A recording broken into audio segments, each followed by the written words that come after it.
Hello and welcome to this video where I look at essential progressive rock albums. And what are we looking at today? Well, it's by a very, very important band in progressive rock. It's by the band UK, perhaps the last truly great progressive rock band that emerged in 1978, a supergroup put together with John Wetton and Bill Bruford coming over from King Crimson, bringing in the new wonder kid on keyboards, on violin, Eddie Jobson, and bringing in perhaps the greatest guitarist that ever lived, Alan Holdsworth, on guitar. They make one classic album, and if you are a progressive rock fan, you have to have that album.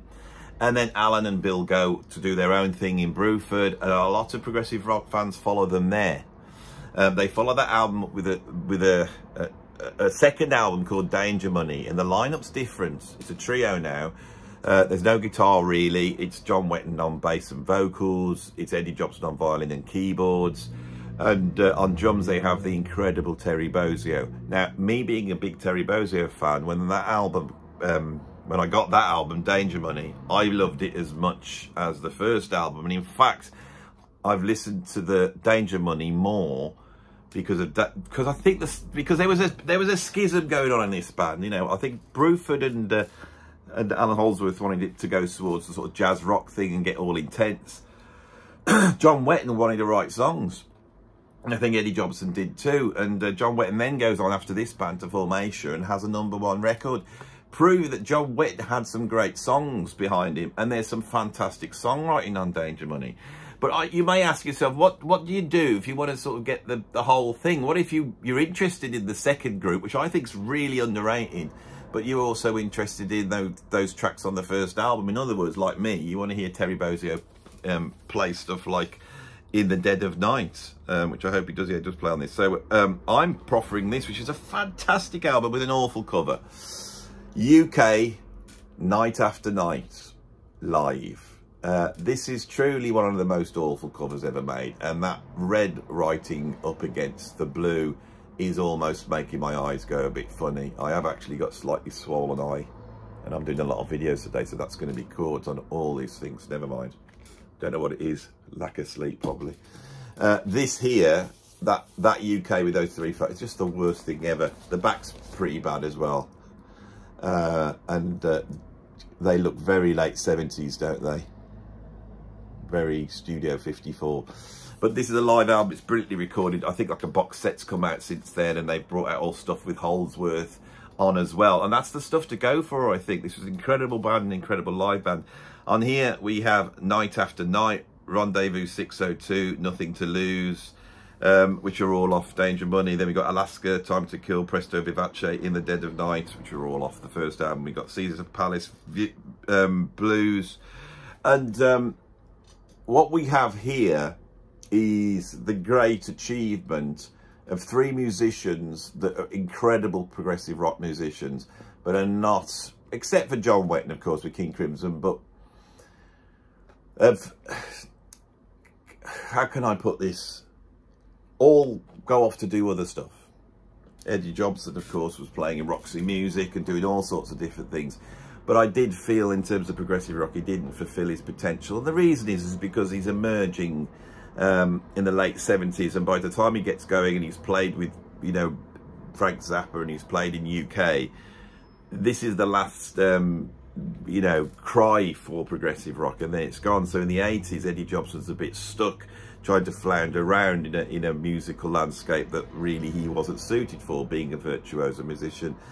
He has his fans because he's an incredible player, and I'm sure people who love Eddie Jobson will be shouting out solo albums that I've never heard, or I've only heard a few times, that they think are wonderful. There is a lot of Eddie Jobson fans out here, but I want to talk a little bit about the other two guys, Terry Bozzio and John Wetton. Terry Bozzio is one of the greatest drummers that's ever lived. He emerged in the mid-70s in Frank Zappa's band. Frank Zappa's band had been given a big kick up the bum by Ralph Humphrey and then Chester Thompson, musicians of a certain virtuosity and ability to play written material that allowed him to write even more and more complex stuff. With the addition of Terry Bozzio, he suddenly gets this like double bass drum playing rock behemoth, but a guy that had a classical training and could sight read anything. Spotting his ability, Frank Zappa then wrote what is known as the great hardest drum part in the history of rock and roll, which is the Black Page, which he duly played live on Zappa in New York, thus cementing his legendary status within the world of drums. By 1978, he also wants to get involved in other projects, and he starts to do all sorts of different things. He joins a supergroup called Group 87, which I think is the band that got him kicked out of Zappa's band. Once he's out of Zappa's band, he's replaced by probably the greatest drummer that's ever lived, Vinnie Colaiuta. He's out on his own. He starts to do all sorts of different projects. He plays some jazz rock with the Brecker Brothers on Heavy Metal Bebop, and on that he does some of the most incredible jazz rock drumming ever recorded. And he duly joins UK, and really this is the only time he really truly plays progressive rock, which is a shame. Myself as a progressive rock drummer, when I was playing and I would go in, often I would think, well, I don't want to end up sounding like Phil Collins or Neil Peart, which is often what the prog producers want you to sound like. I don't want to sound like that. So I go, well, how am I going to approach this? And I would often say, well, how would Terry Bozzio do it? And I used to try and get a sort of Terry Bozzio approach to my drumming. He's done prog-related projects, but they're often very sort of ambient and a little bit coming out of the sort of, I call it the Japan school of progressive rock. This is where he's playing full-on prog.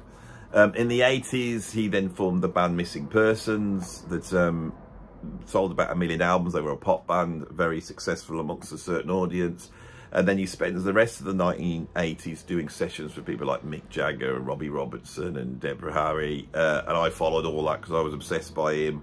He obviously made us a bit of money. He starts to do a lot of esoteric projects, and he has a sort of experimental jazz rock band called the Lonely Bears in the 90s, which is absolutely phenomenal.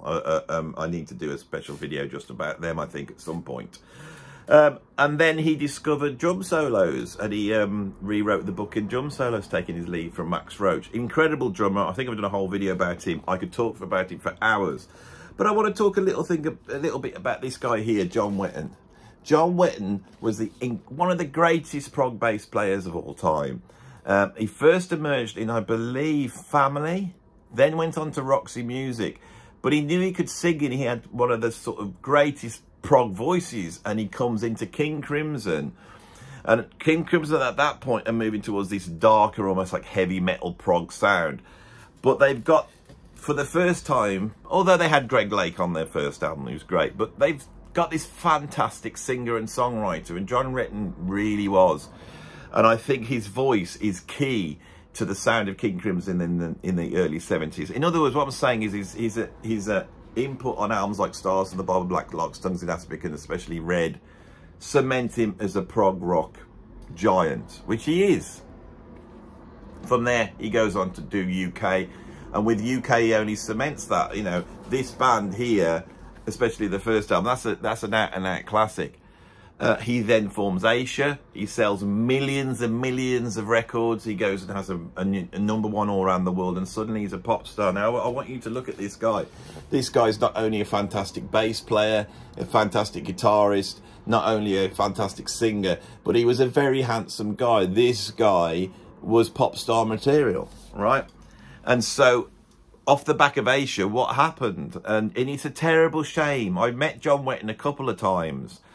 I saw him live with Asia twice and sat and chatted with him a couple of times. And with the progressive rock world, he was quite renowned for his drinking. And this really undid the guy. Not only did it make a lot of his performances subpar, and it curtailed his career because he just couldn't function properly, but also it ravaged his looks, and he had a real problem with drink. And I won't repeat the stories here, but I've heard many stories of him, you know, really being out of it for a long time. I've had many friends that have suffered with this. Recently I've had a relative die from an alcohol-related illness. I've had two other people die from it. It's a terrible thing. So I am not saying this in a gossipy way. I'm saying the fact that this awful thing curtailed what I think is one of the greatest progressive rock musicians to ever come out, you know, and should be an absolute legend. But he did manage to overcome this, and towards the end of his life, you know, when I met him, he was perfectly great, and then he gets struck down at a relatively young age with cancer. It's such a shame. I have so much time for John Wetton, so I really just wanted to champion this guy and champion this album on this little video. So if you like this video, you can press like, and you can subscribe to me if you want to see some more. If you want to come and become a patron and join the Andy Edwards Club, the link's down below. And if you're enjoying my videos and you want to give me a little tip, not the sort of tip like, you know, have a shave next time, you know, something like a little bit of a financial tip, I have a YouTube PayPal down below. Thank you very much.